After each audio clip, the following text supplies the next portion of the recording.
I'm Judy Flouché. I am in iSmart Cohort 3. This is 21st Century Skills. I am a science teacher who teaches 6th and 7th grade science at an all-girls school in Houston. I have decided to explore the science skill of students are able to describe how science and engineering involve creative processes that include generating and testing ideas, making observations, and formulating explanation, and can apply these processes in their own investigations.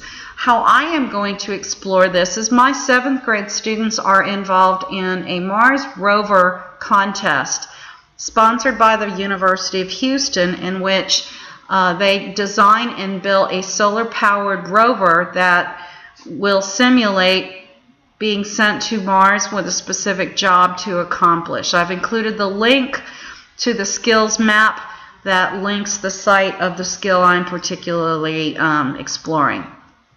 The Mars Rover contest is sponsored by the University of Houston, also the AIAA and NASA, and my 7th grade students will be participating in this. The contest is on January 25th, 2014.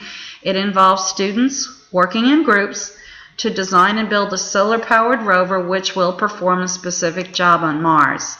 The guidelines for the entry, I've just kind of copied and pasted these from the Mars Rover site, but each group will have a model of a robotic Martian surface rover, a guidebook describing the mission and the model. It's a team effort. All of my students are divided into teams of 3 or 4 students. They cannot spend more than $25 per rover, and they have to come up with a presentation skit to be performed during judges of the contest. I'm having an in-school contest coming up on December 5th and 6th as kind of a practice for the students that are actually going to the contest. I've included here a list of the timeline and the due dates and the jobs that each of the students have to use, and also kind of an initial planning of what the job on Mars will be and how they have to design features on their rover to simulate if they were actually going to Mars. We are using solar cells with motors and wires, and the girls have had to wire their own vehicles using this and more creative means to simulate their own jobs.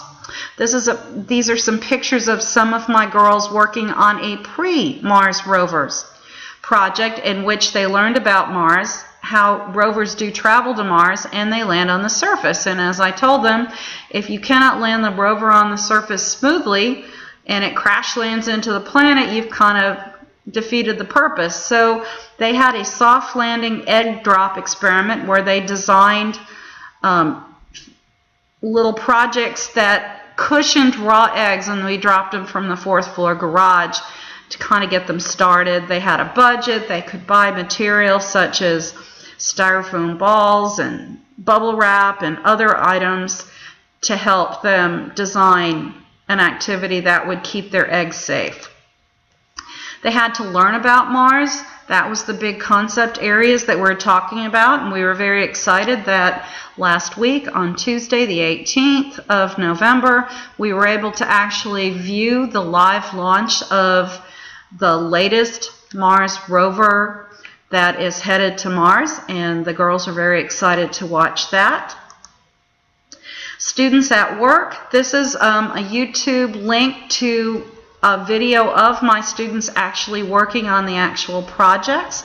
These are some students working on the solar-powered versions themselves. What are they learning? Teamwork.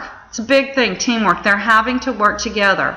Problem solving. When the rover doesn't work, when the solar power doesn't work, they have to fix that. They have to be creative.